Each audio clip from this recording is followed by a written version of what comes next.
Good morning, everyone, on this Monday morning.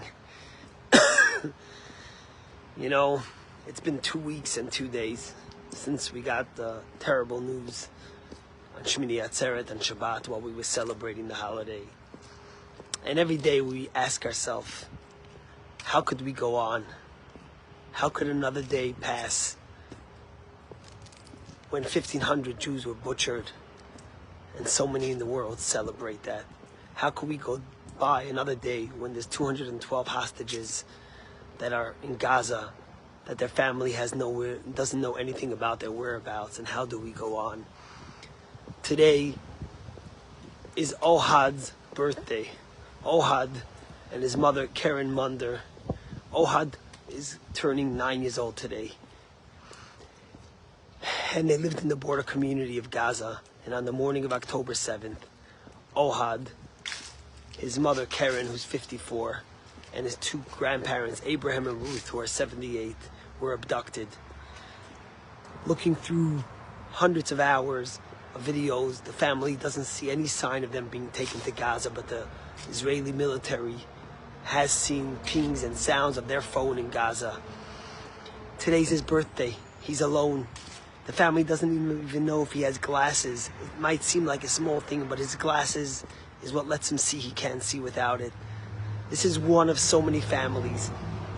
And yet we see people in the Chestnut Hill Mall and all over this country, not saying they support Palestine, but pulling down pictures of hostages that just says free hostages, of little children, of 4-year-olds, of 8-year-olds, of 10-year-olds. How do we understand this? We come from the portion of Noach.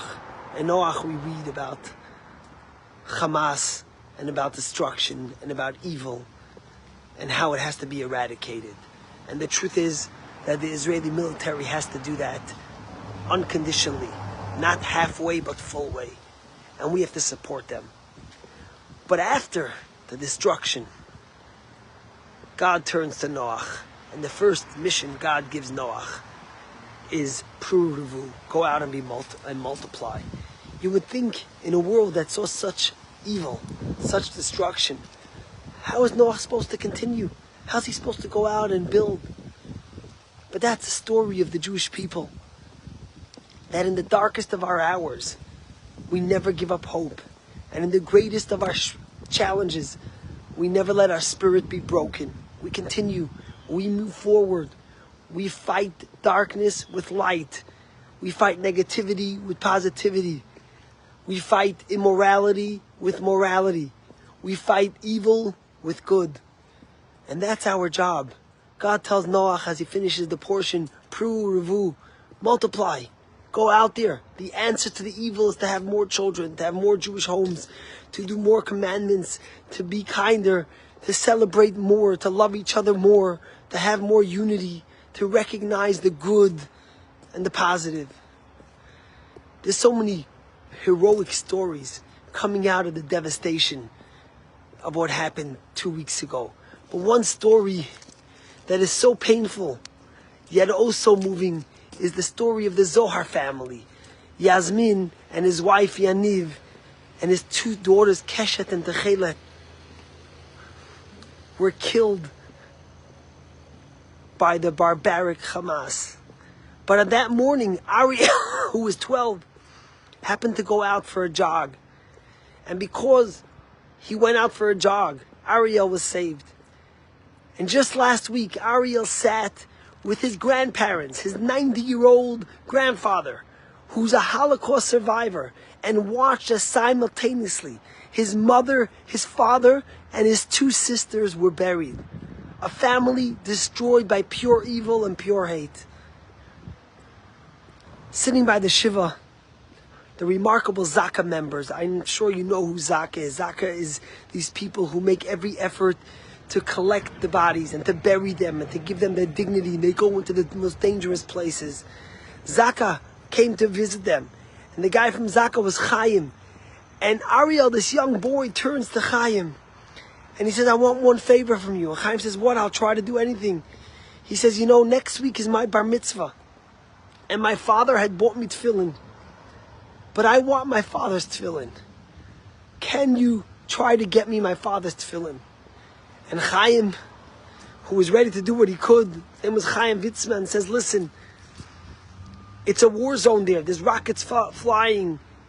It's all cordoned off because the IDF is searching for things. I don't know, but I'm going to try my best. And he goes to the IDF and he tells them that this kid Ariel, who's celebrating his bar mitzvah, wants to have the tefillin of his grandfather, of his father, excuse me. And they give him permission. And he goes into the home, and amongst the blood and the carnage, he finds the tefillin of the boy's father. And he brings it to the boy, and the boy's crying and hugging it as he gets ready to wrap the tefillin to celebrate his bar mitzvah, an orphan, no parents, no siblings. And as he's celebrating his bar mitzvah and he puts on this tefillin, his grandfather, the Holocaust survivor, 90 years old, who had to watch his children and grandchildren be buried, looks at his grandson Ariel and he says, Ariel, when I was 14 years old, I watched the Nazis kill my parents. And yet, I came to Israel, I built a family, I had children and grandchildren. Now you're 12 years old when you watched your parents get killed, your siblings get killed.